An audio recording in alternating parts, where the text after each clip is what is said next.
It's an absolute pleasure today to have Rob Kearney onto the Powercast, aka known on Instagram as the World's Strongest Gay. Slightly controversial Instagram title, but it shows he's a bold man and he is happy and proud of who he is. So thank you very much for coming on the podcast. Absolutely. Thank you so much, Charlie. I appreciate being on here and chatting with you for a little bit.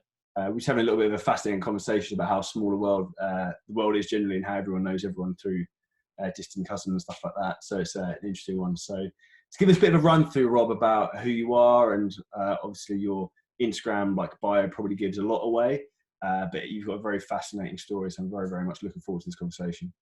Yeah. So I, as you mentioned, I am the world's strongest gay on Instagram and in life. So I'm the first openly gay professional strongman in the world. I came out back in 2014. And back then I was actually competing as a 105 kilo athlete. So I was a bit smaller than I am right now. What do you weigh now, Rob, for context? About 125, 127, depending on the day. That's a big jump. Yeah. So I came out, like I said, in 2014, competing in the 105 class, and had a great time doing that. And then ever since then, in 2017, jumped up to the heavyweight division, which is when I got my first crack at World's Strongest Man that year, and kind of made my mark in the strongman world, really competing at the highest level in the sport, something that I dreamed of and never really thought that I would do or expected to do. And since 2017, competing at the highest level of sport, have worked my way up to being one of the, I would say top 3 or 4 competitors in the US and top 10 in the world right now. What, like strongman itself, huge amount of respect for, in terms of what you guys do physically, mentally, and what you put your bodies through. How did you first get into the sport? Because it's not like a conventional sport in a lot of respects. You know what I mean? It's not like it just doesn't just happen by chance. You don't play it at school or anything. No. So for me, in high school, I played football, American football, and was actually a cheerleader as well, and really found a love for lifting weights, and kind of got introduced to the weight room through those sports. And my final year of school, I was working out, and there was a teacher at the school who actually was a CrossFit coach as well. Noticed me working out, saw that I really enjoyed it, and invited me to train at his CrossFit gym. So I'd actually go to the gym before school. I'd go to the gym at like 5 o'clock in the morning, do my workouts, then go to school and go about my day. And I found out pretty quickly that I sucked at CrossFit, but I was really good at lifting heavy stuff. So walked into the gym one morning. It was a Tuesday. And I remember like it was yesterday, they were like, oh, yeah, there's a strongman competition this weekend, and we signed you up for it. I had never done anything like it. I thrown into the deep end. Yeah, I had never even like seen an implement in real life, let alone like lifted it in a competition. So I went to the contest. I was the youngest competitor by like 8 or 10 years, being only 17 years old. I got my ass kicked. I took last place, but fell in love with the sport. And, after I went off to uni and, found a gym that was relatively close to where I was, and was able to start training strongman a little bit more competitively. And, that kind of led me on my trajectory to where I am today. What do you think was the real pivotal moment in you thinking like, this is a career and something I want to pursue further? Did you have like a trigger point with that out of interest? Yeah, to be totally honest, I didn't think I never thought that I would be doing what I'm doing. I'm small compared to the guys that I compete against. Only being, in that 125, that mid 120 kilo range, and I'm 5'10", I compete against monsters. So for me, it was, I made my way through the amateur circuit here in the U.S., competing. Actually, I started under 90 kilos when I started doing strongman, and I competed there until 2011. 2012, jumped up to the 105 kilo class and competed there until 2016. So I became a pro strongman in the 105 kilo class after winning the amateur national championship. Took second place at America's Strongest Man in that weight class in 2014, 2015. And then when my body weight started getting heavier, when I was walking around 112, 113, and I would cut down to 105, it was getting a lot more difficult in doing that. And that's when I started competing internationally as well. So my last competition at the 105 kilo class in 2016 was in Belfast, Northern Ireland, and I had a really, really hard cut. Wasn't able to put weight back on after the weight cut, and that was kind of my aha moment to jump up to the heavyweights and just see how I would do. Was fortunate enough to win my first heavyweight show in January of 2017, and that got me a wild card invite to World's Strongest Man. So like my goal was never to get to World's Strongest Man, ironically, because I never thought I could just because of my size. And, it wasn't until I got that call to compete at World's Strongest Man that I realized that I could be pretty good at this and maybe make a run at being one of the top guys in the world. Did you find that almost that invite gave you suddenly the confidence in yourself, the self-belief that you had a future in that, and that was a sign for you? Yeah, absolutely. Like I said, for me, it was never really on the radar, especially my come up through the sport. So to get that call and to realize that, it was a wild card invite, so I hadn't like qualified officially through the system. But the wild card invite it was almost like seeing that other people believed in me, that I could be competing at this level, instilled a little more self-confidence in myself as well, to realize like, oh, like I really could do this and compete with these guys. So hearing it from somebody else, I think, was a little bit more motivating than me thinking it intrinsically about, me being able to do it myself. But having that support from other people really meant a lot to me and helped me get on that projection to doing what I'm doing now. Did you ever find, like, on your way up there, you sort of suffered with like imposter syndrome, like you're not worthy of where you were getting to, and things like that probably gave you more reassurance? Yeah, 2017 to 2018, they were tough years for me. I 2017, I call it kind of like rookies luck. I won the Giants Live North America contest in 2017, which got me to World's Strongest Man again in 2018. But from that moment through 2018, it was really, really hard because I had this bigger is better mentality where I thought I had to be big and gain all this weight, and I bloated up to 300 pounds. So like 135 kilos or so. And I was gross. I felt horrible. I looked horrible. I didn't get much stronger. And, I think having, a year and a half of rough competitions where I just didn't do too well helped me kind of like put things into perspective and get back to where I know I can get stronger and do better. And that kind of set me on this path of being a lot more successful. 100%. That's interesting to hear that you almost had a moment of self-enlightenment with that, where you realized you were going down the wrong path almost. Yeah, and it was because, you look at the people I compete against in the sport, like Brian Shaw, Thor, Eddie, all these guys that I competed against that are just massive men, eclipsing 200 kilos in body weight and just, monstrous in height. And I kind of got caught up in this bigger is better mentality where I thought I needed to try to rival that in order to stay competitive. And it actually did the opposite for me. I was more prone to injury. I wasn't fit. I couldn't move as fast. I wasn't getting stronger. And, honestly, I took a lot of my, on my self-esteem as well, because I just I didn't look good. I wasn't happy with how I looked. And, that played a big role in kind of changing everything I was doing in the summer of 2018. I completely changed my training, my nutrition, and everything to try to set me up to be a little bit more successful.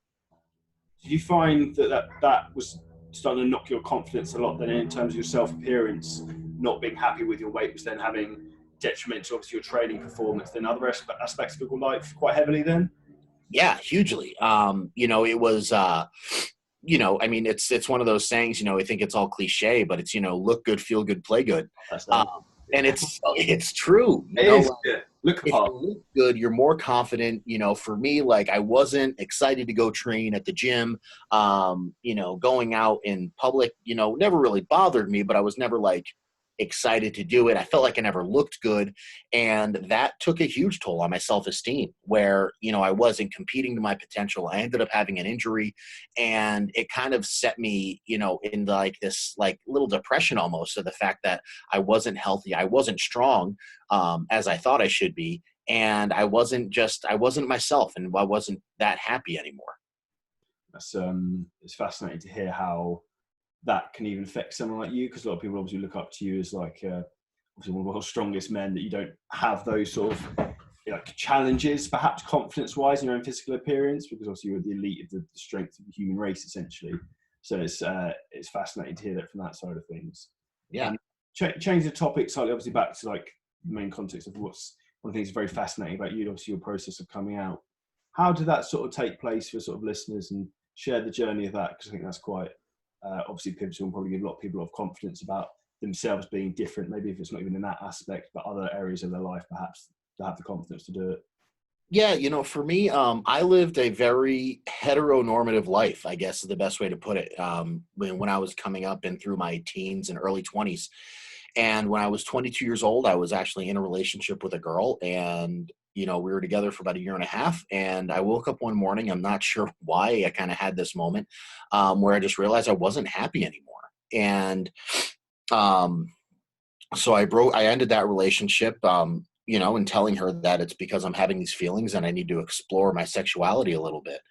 And for me, it was the best thing I could ever have done in my life. I had was fortunate enough to meet my husband just a few months after that, and we met in August of 2014. We started dating in early September, and then I came out October 20th of 2014. And a big reason for that was because my husband had been out since he was in high school.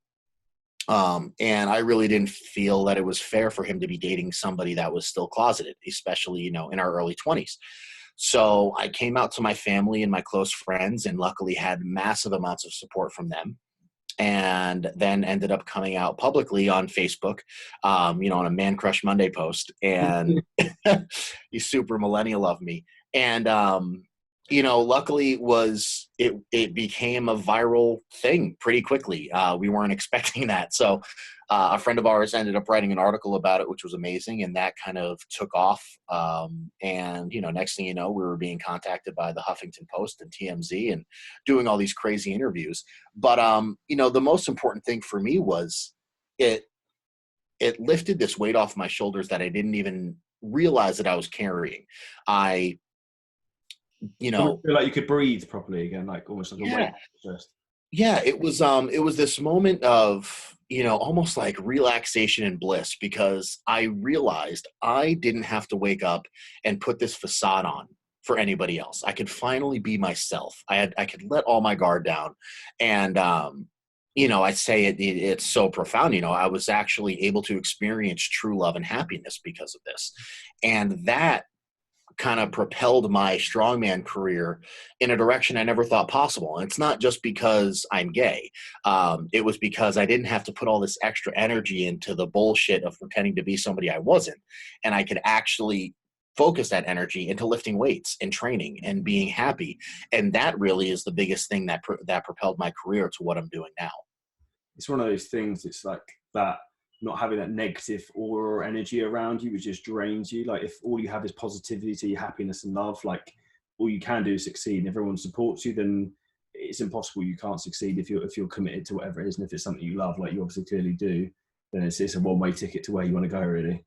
Yeah, no, exactly. I mean, it was, like I said, I never expected to be doing this. And, just coming out and saying that I'm in love with a man, I didn't think that it would have these implications on my career whatsoever. I'm super fortunate that it did. And I'm lucky, that I was able to channel all that positive energy into something that I love. And it has led me on a career of traveling the world and lifting stuff and meeting amazing people.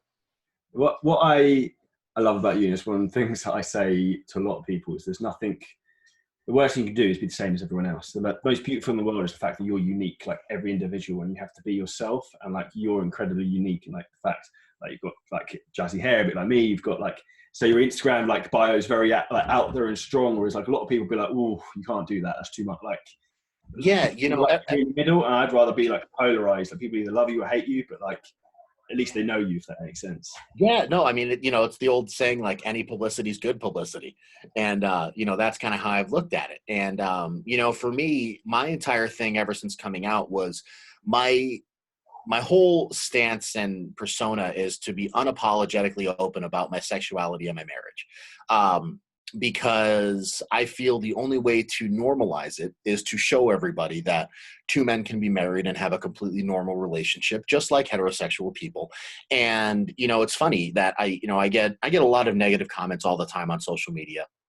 But I always find it funny because, World's Strongest Man will post something about Thor and his wife, Kelsey. And, they'll get so many amazing comments saying that, oh, my God, they're such a cute couple and all this stuff. And then they'll post something about Joey and I. And it's just hate nonstop up and down the entire thing with a few, positive comments mixed in there as well. So I just find the irony really hysterical to me. I just laugh it off. It doesn't really bother me. But I just, I find it funny that, people don't think that my life is normal compared to other people. So it's a funny world we live in, because I get, unfortunately not a lot, but I sometimes get a bit of that on social media for X, Y, Z, or whatever reason. And I find it fascinating how people will follow you and then yet abuse you almost on a public forum, like Facebook, Instagram, whatever it might be. And sometimes I reach out to them and almost I'm like, I feel sorry for you for the situation you're in, because mentally, obviously, something's wrong if you're in a headspace where you have to almost lash out at random people. Because I'm a big believer if you've got nothing positive to say, then say nothing at all. Ultimately, just keep your mouth shut. If you don't like it, then just suck up and quiet. Basically, it is what it is. Yeah, and that's a lot of things. I try to respond to as many comments and messages as possible on social media. But it's funny. Sometimes I do get some enjoyment egging on the trolls of my posts, just to kind of, one, to see where they're coming from. And just, for me, I always try to take an education approach when talking to these people, because I want to find out why they feel that way and why they think that way. Give us your background, because you're a very well educated man, aren't you? Yeah, I do. I have a master's degree in here in the U.S. It's called athletic training and sports rehab, and that's what I spent 6 years of my life doing when I was at uni. And I still have a full-time job working in that field, and that is So like I said, and actually I spent a lot of my career working in primary schools. So for me, when I'm kind of talking to these people on social media that are giving me these negative comments, like I said, I try to use this education approach where I just try to, teach them about why this is important and why LGBTQ visibility in professional sports is so important to help younger kids and to help reduce suicide rates in our community and do so many things. And I think that a lot of people just don't see it that way. 100%. Do you think, even in the period since obviously you've come out, you've noticed it's become more socially acceptable for people in the public eye to come out, and particularly in very male-dominated environments like strongman and professional sports? Yeah, the funny thing is, especially in strongman specifically, it is such a loving, amazing group of athletes that when I came out publicly, I really didn't get any negative feedback from anybody that's in the sport. Obviously, there were people that said stuff, but those are people that didn't understand the culture of the sport. My best friends are in the sport.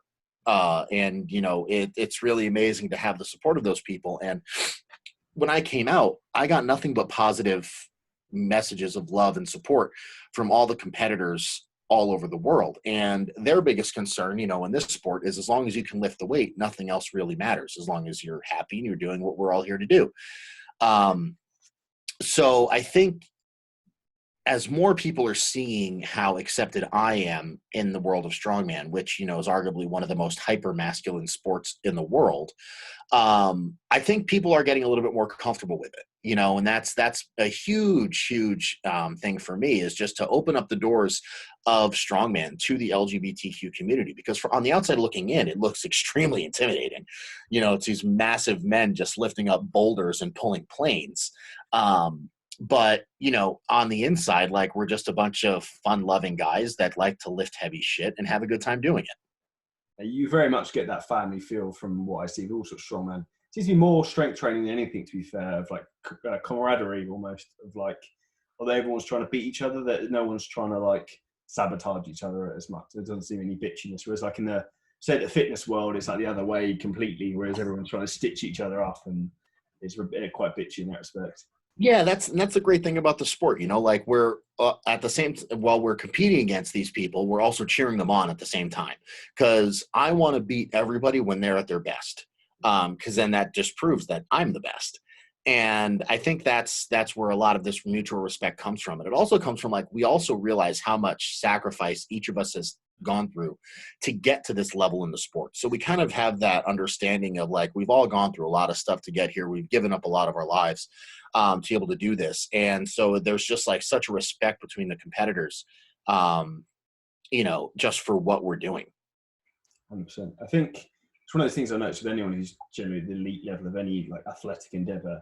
They generally tend to be very nice people because they've had to work so hard that they understand what it takes to get there. So they tend to be quite humble. Normally the people who are on like the mid-tier or trying to go up, it can sometimes be a little bit like snipey, maybe resentful of those ahead of them, I think. Yeah, for sure. And that was, going back to me coming out, it was the only negative comments I got from people that are in the sport, like I said, were ones that didn't understand the culture, or they were just kind of getting into the sport of strongman. And that really, there wasn't many, which was nice. And the funny thing is, when those comments were made, I never had to defend myself. Other people from the community were, kind of jumping to my support, which was really great. What was the biggest challenge you found in the process? For me coming out, I feel like this sounds conceited. I really didn't have many challenges. For me, I was 22 years old. I was, living on my own. I was already a professional strongman and had a full-time job. So in my mind, I was at a point in my life where I really could care less what other people thought about me being gay. And I had fully accepted the fact that there are going to be people that don't associate themselves with me anymore because of that. But I didn't care what they thought. For me, my happiness was more important than their feelings about me. So when I came out, I fully accepted the fact that there might be people in my life that I have now that might no longer be a part of it after I come out. And I was okay with that. And I kind of attribute that to just kind of having a thick skin and kind of marching to the beat of my own drum for most of my life. And, fortunately it worked out in my favor where my relationships with friends and family got only stronger after I came out. And, I really just didn't associate myself with negativity anymore. So do you have any like big tips for anyone, like you mentioned, obviously to have their thick skin, for anyone to deal with trolling and things like that? Because like even when I first started doing what I do now, like a lot of people started giving me shit and grief at the very beginning of like, why is Charlie posting this on social media? Why is he doing that? Who does he think he is? And like I look back now and like I was very close to listening to those people, but if I had listened to them, I wouldn't now have the opportunity to live the life that I do now and help the people that I do. So like so many people's dreams can be crushed by listening to people who are trying to pull them down. Do you have any like tips on how dealing with anything like that? For me, I've always just twisted every negative comment and used it as motivation. And that's what's gotten me to this level, right? So for me, every time I get a negative comment, every time somebody talks shit to me on Instagram or whatever social media platform there is, I look at it as, there's no bigger FU to that person than me winning. So that's what I'm going to use in my training session to get better, to get stronger, to be more fit, and to be faster. And that's kind of what has propelled me in what I'm doing. And that's why when I read negative comments and when they attack me, it doesn't really bother me. One, because I feel sorry for those people that they have to stoop to that level to attack me on social media. But also I realize like they're only helping me in the long run, because it's those negative comments and that hate that just fuels me to get stronger and be better in this sport. And I think that's been really a really important lesson for me to learn, because there's a lot of people and celebrities, out there that say that they don't read the negative comments. And I do. And I don't know if that's weird of me. But, for me, like I said, it's a source of motivation every time I step into the gym, because, I know that it's going to pain those people to see me succeed in this sport, and that gets me excited. I absolutely love that, because I'm exactly the same. And like, not so much now, but like probably a year or two ago, like those people used to try and put me down. Like that was literally my motivation. And there's nothing more satisfying when you see those people now, and you're like, you don't have to say anything, but like they know and you know, and you just like no words need to be said. Yeah, you just give it a little head nod and the smile and move on. So. And it's one of the best things I think you can have in terms of motivation. I don't think it's not necessarily hate for motivation, but it's just have like a competitive edge is what I'd say. It just gives you a drive. Exactly. And it's like a will to win. So it's very, very important, I think. And like people take motivation from different places, but I think for me, I'd very much agree with you. That's somewhere that I would look to pull upon if I need to get my arse in gear to go sort of 10 out of 10 if needed. Yeah, I mean, intrinsic motivation only goes so far, right? Like we can get up every day and have our goals and stay focused on them and do what we need to do. But to a point, that'll only take you, so far. So to find those little external bits of motivation really is important to help you succeed in getting to a level that you want to achieve. 100%. 100%. To take things a little bit back towards strongman, your nutrition, training pieces like that. I went off a bit of a tangent there. Obviously, your body weight jumped up massively. So you say, 90 kilos to then your heaviest was 135-ish? Yeah, about that. That's 45 kilos and over a third of your body weight you added? Like, what changed for you in terms of nutrition in that process of you adding that mass on as you went? What was the big changes for you? Because it must have been quite a big process to go up in weight so quickly. Yeah, I mean, it quickly is relative, because that took me from my last year competing as a 90-kilo athlete was 2011, and I reached my heaviest weight in 2018. So it was about 6-7 years to get to that point. And a lot of it, honestly, it wasn't the fact that I was eating more. It was just a natural progression of my body. Being 17, 18 years old when I started, getting in that 90-kilo weight class was doable. But as I was getting stronger and putting on more muscle mass, that just added the poundage in the weight to my frame over those years. I was able to, like I said, to compete in the 105 class from 2012 to 2016, so a solid 4 years there. But even when I was in the 105 class, I was still cutting from about 109 to 110 down to 105. And, like I said, 2016 was kind of the year that it was a little bit tough, competing from, cutting from 112, 114 down to 105. And for me, I actually look at like nutrition was a downfall for me. I never paid attention to it as much as I should have. And that's something that I've kind of focused a little bit more on the past couple years because 2019 and the beginning of this year so far have been massively successful for me, where I finally reached the level where I'm a contender at every contest I go to. Whereas before in 2017, 2018, I was more of just a competitor. I was just kind of there being a body. How people watching out for you? Yeah, I could do a few cool things, but I was never really pushing the top guys. And now you look at World's Strongest Man 2019, I just barely missed making the finals and beating Thor in the qualifiers. 2020, had a great competition at the Arnold and just missed the top 5. So I think, focusing on my nutrition now has been a lot more important. I'm eating a lot more. I'm actually getting leaner at this body weight and staying where I'm at right now. And, it's definitely been a bigger focus for me the past year and a half as it was in my earlier career. What's been the big change for you in terms of nutrition you're doing now that you weren't maybe 2-3 years ago? Do you work specifically? Like I had Stan Efferding on the podcast, and he obviously delves a lot into strongman side of nutrition. That was a fascinating podcast. Do you sort of adopt some of his sort of approaches, or? Yeah, I mean, to be honest, like I'm super basic when I eat. I eat a lot of red meat, so kind of similar to the vertical diet.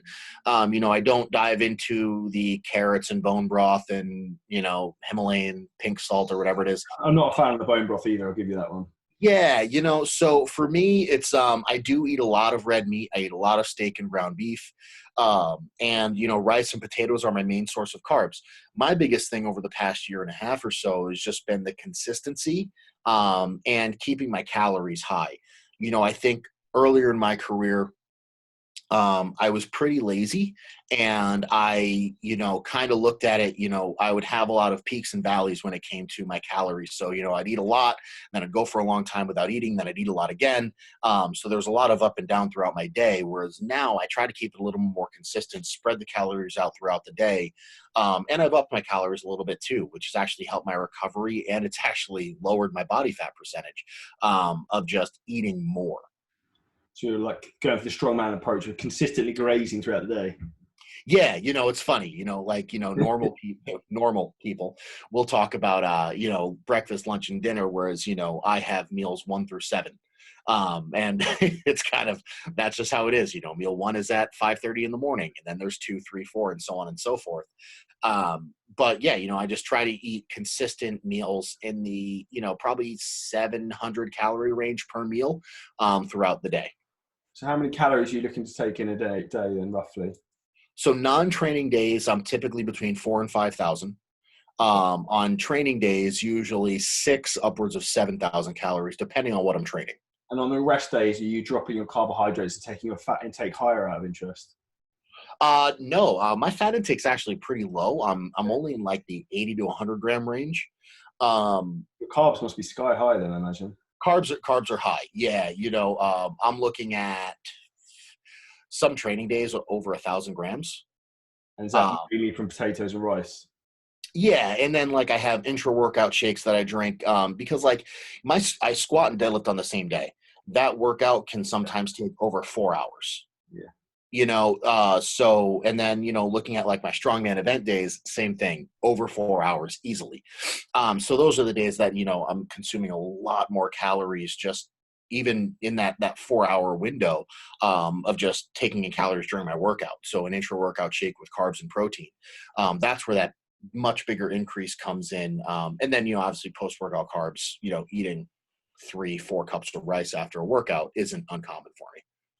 Out of curiosity, how many carbs are you taking into your workout in the strong? Intra, depending on the session, what I'm doing, it kind of varies. On a lighter day, about 150 to 200. On a longer, heavier day, looking at about 300 grams of carbs. I embarrassingly must admit I made a mistake with my intra workout probably about 2 years ago. I kept getting really bloated and I couldn't work out why. And then I thought I was taking 75 grams intra workout, and then because it said serving size 21, they said 25 grams. I was like, okay, so 1 scoop. It wasn't 1 scoop, it was 50 grams. So I was doing 150, which for my weight at like 95 or whatever it was way too much. But yeah, and then you also look at like the workout time, right? So like I'm taking in those 300 grams of carbs over 4 hours. Yeah, exactly. Like 20 minutes. A little bit different.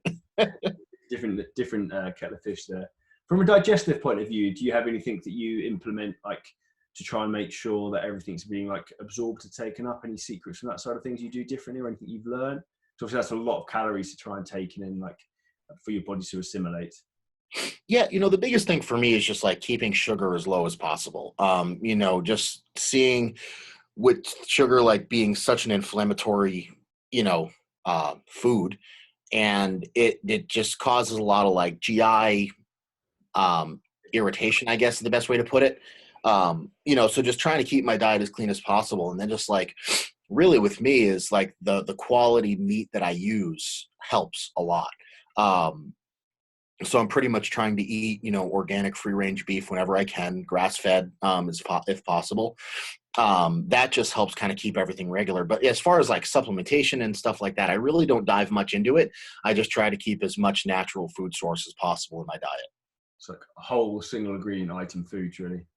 Yeah, and like I said, it's like, my meals are pretty much just like beef, rice, and some green beans or broccoli, and that's about it. 7 times a day? Yeah. 7 times a day. Easy peasy. From a training side of things, what would you say is the biggest thing you've probably learned, obviously through your ascendance through the world of strongman? I imagine your experience and knowledge has flourished throughout that period.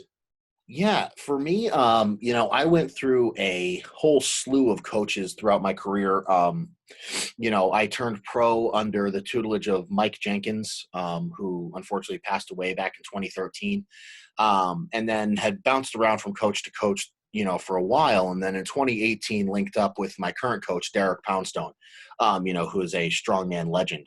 And working with him, we kind of saw some glaring weaknesses in my form, in what I'm doing. And I think the most important thing that we've realized is how important like work capacity and volume is in the sport of strongman. I think a lot of people look at us and they realize like, oh yeah, well, like we're strong dudes. We can lift a lot of heavy stuff. As well, I mean. We have to be athletic. And that's one of the things that drew me to strongman as opposed to powerlifting is, I did powerlifting for a little bit and that's great. Squat, bench, deadlift can be really strong in those lifts, but I wanted to be an athlete again. And that's where I kind of, dove into strongman full time. And that's one of the things that Derek and I have really just hammered throughout, the past year and a half or more is just really just increasing that workload and that volume. To just crazy levels, to the point of lifting like 30,000 pounds per workout total volume, which is just insane, That a metric you check to see how many pounds you're actually taking in terms of whole session? Yeah, so we kind of keep track of total poundage moved per workout, and we try to stay within a range. And we realized that really helped keep my work capacity to a really high level, to where I don't kind of have this fatigue set in during contests. I think back to World's Strongest Man, and after 3 days of competing, I felt completely fine. And, that's why I was, obviously I was really, really bummed that I missed making the finals. But I was also really bummed because of how good I felt. I felt going into day 4 or doing the finals and all 5 events in one day, I really could have done well because my body felt so good. And that just goes back to all the work that we put in seeing how much I was lifting every single workout, so like I said, we're right in that 30,000 pound range on lower body days. And even upper body days are upwards of 20,000 pounds lifted. So it's just a lot of volume, a lot of reps, a lot of sets. And just kind of keeping that focus on that helped kind of transform the athlete that I am. In terms of like strength, building your sort of foundational strength, did you have like a rep range you tend to work in and when you're looking to try and really push your strength up? For me, what I found is the favorite rep scheme that I'm in right now is 4 sets of 6. So it's nothing too crazy. We're not getting to that hypertrophy realm. We're not in that super low 1 to 2 rep range. So we're getting a little bit of volume in. We're getting some work capacity in with the higher rep range in the 6 reps per set, but it's heavy. So I actually do ascending sets. I don't do, the same weight across all sets. That's, do you find, are you training to complete failure on those 6 reps pretty much? Close, but no. I would say, if we're looking at like the RPE scale, I would say I'm about an 8. So it's, what was that? Even like 1 or 2 reps in the tank. Yeah. So like it's difficult. And I'm tired and exhausted and it hurts, but it's doable. And, that's one of the biggest things too, is, you mentioned failure, and I can't remember the last time I failed a lift in the gym. And I think that's really important. I think for me, a lot of people see my training, and the one thing people talk about all the time is that like, I don't get excited when I'm in the gym. I'm not like, I save that for the contest. But when I'm working out, I'm pretty calm. Some people have said like I almost look lazy when I'm training, just because everything I do is very matter of fact, and that's because every time I step into the gym, everything I'm doing is an expectation. When I step up and I see my program, I'm like, okay, this is what I have to do today. So that's why, if I see a big number on a deadlift or a big number on a squat or a press, like I don't get excited about it, even if it is a PR or a PB. I'm not excited about it because for me, it's on paper. I'm expected to do that. Yeah, so for me, it's just another check in the box. And, I save the excitement for the competition and the arousal for the competition because that's where it matters. And so for me, I don't expect to ever fail while training, because when I step into the gym, I expect to hit every number that I need to that day. What's your favorite exercise in terms of like an actual gym exercise and in terms of events as well? So for me, I'll break it down into like 3 categories, like a main lift, an accessory lift, and then strongman stuff. So main lift wise, For me, I've actually become a really, really big fan of like, what's the best way to put it? So like board pressing on bench press. Yeah, yeah. So doing, like a partial rep or a partial range of motion bench press. I think that's been hugely instrumental into my overhead pressing power and my success.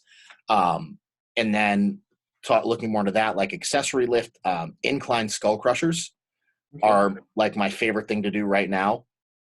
And then looking at strongman specifically, I'd have to break it down into two. So like log press, obviously, since I hold the American record, and then the yoke walk as well are my two favorite strongman events. That's awesome. Awesome. It's amazing. Like obviously I've never competed in strongman. I've moved around some of the pieces of equipment, I'll call it that, before, and it's amazing how much stability is required just to move them because they're so awkward. Like with all the apparatus, however you pronounce it, it's so different in terms of like the load patterns and the amount of instability that you just do not understand until you actually try and pick it up yourself. Yeah, I think that's it's funny. I think a lot of people like they try to correlate like strongman events to like powerlifting or just gym lifts, right? So like somebody says like, oh, this guy can squat 1,000, he can definitely, do a yoke walk easily. And it's completely different. Like, yeah, you could pick it up easily, but moving with it is a whole different animal. And that's it's like for people that I coach, they say like, oh, like my abs are really strong, so I have a good core. I was like, well, like the core is a 360-degree muscle. It's not just your abs. And that's what a lot of people forget. And everything that we do in strongman takes so much core stability. And looking at the core as the abs, the obliques, the low back, the hips, a lot of people don't think of it that way. So that's super important, when looking at strongman events and being successful in doing them. With your size at the moment, do you do a lot of mobility work and stuff to try and particularly improve your hips and your hip function? Not really. You say yes. It's funny, with my master's degree being in athletic rehab, I'm my worst patient. So yeah, I do a lot of recovery stuff as far as I do some swimming when the gyms were open, sauna, and, I have some stim units that I use in self-massage. I do cupping, and then I also do go to a massage therapist / physio once a week or every other week where he'll realign my hips, do some dry needling techniques, and kind of work on the soft tissue stuff that I can't get to. And that's kind of where my mobility comes into play.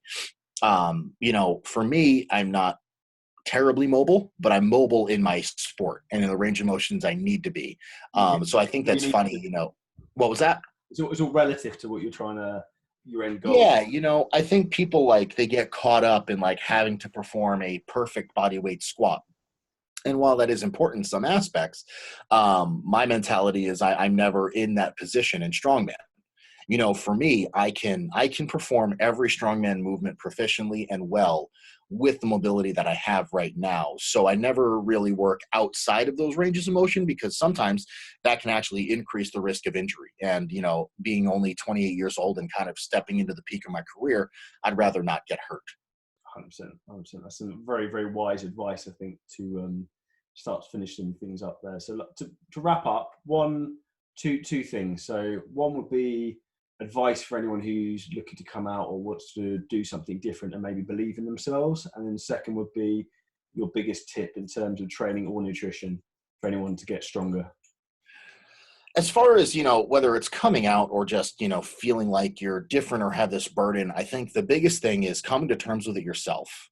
I think it's a lot of people, they sometimes feel this pressure that they need to come out or, make these statements. And the only pressure you should be feeling is from what's within. For me, it was, I was in this relationship. I was completely comfortable with myself and really didn't care what anybody else thought. And that was my biggest motivator for coming out. Some people aren't ready for that, and that's completely fine. So you just have to do it on your own time and your own terms. But kind of coming to terms with whatever it is that you're dealing with, I think is super important just from a mental health aspect and just a life aspect. You also have to realize when you're finally able to be your true self, you can realize your full potential in whatever you're trying to achieve, whether that be in sports, in career, in family, in life.